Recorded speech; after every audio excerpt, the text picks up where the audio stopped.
उससे भी 10% voting percentage बढ़ाने का मैं आपसे प्रार्थना कर रहा हूं। यही हमारी आपसे सबसे बड़ी प्रार्थना।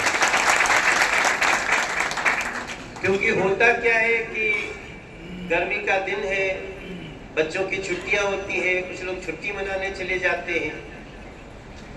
तो आप सबसे प्रार्थना है कि इसका महत्व समझिएगा चुनाव का। आप बस, अब लोकतंत्र की ऐसी व्यवस्था है कि 5 साल के लिए ही हम व्यवस्था बनाते हैं, वरना तो मुझे लगता है इस समय देश से बोलिए कि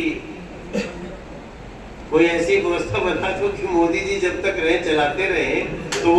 लेकिन संविधान की अपनी व्यवस्था है जो बाबा साहब भीमराव अंबेडकर जी ने लिखी है कि हर 5 साल बाद आपको देश की जनता का विश्वास लेना पड़ेगा।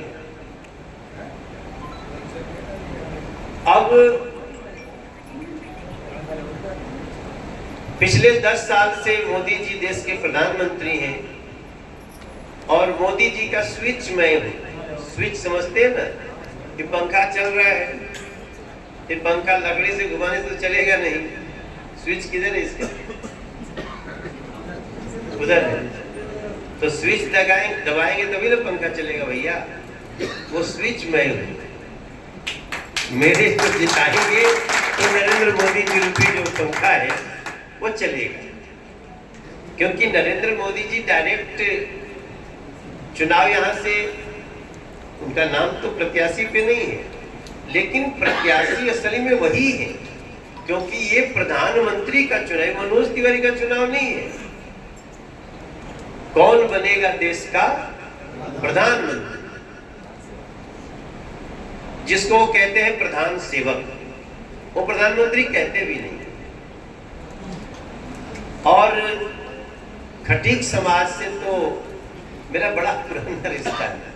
अगर मैं समझ रहा हूँ जो, क्योंकि हमारे यहाँ ना कुछ, जब मैं बनारस में पढ़ता था तो एक फल मंडी होती थी,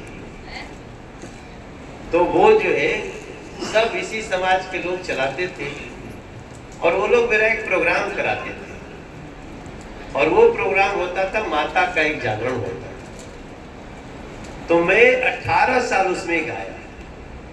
तो जब मैं जाता था ना तो वो माला बनाते थे किस चीज की, उसमें सेब होता था माला में, उसमें केला होता था, उसमें वो तरह तरह के फल, यहाँ तक कि नारियल का ऊपर वाला हटा के वो सब लगता होता था और उसमें कुछ पत्ती वत्ती भी लगा रहता था। मतलब तो जब लगाते थे,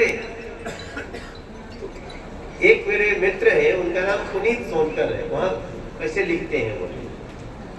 तो पुनीत मेरे साथ यूनिवर्सिटी टीम में वो स्पोर्ट्स पर्सन थे और अर्दली बाजार है बनारस में, वहां पे वो लोग रहते हैं।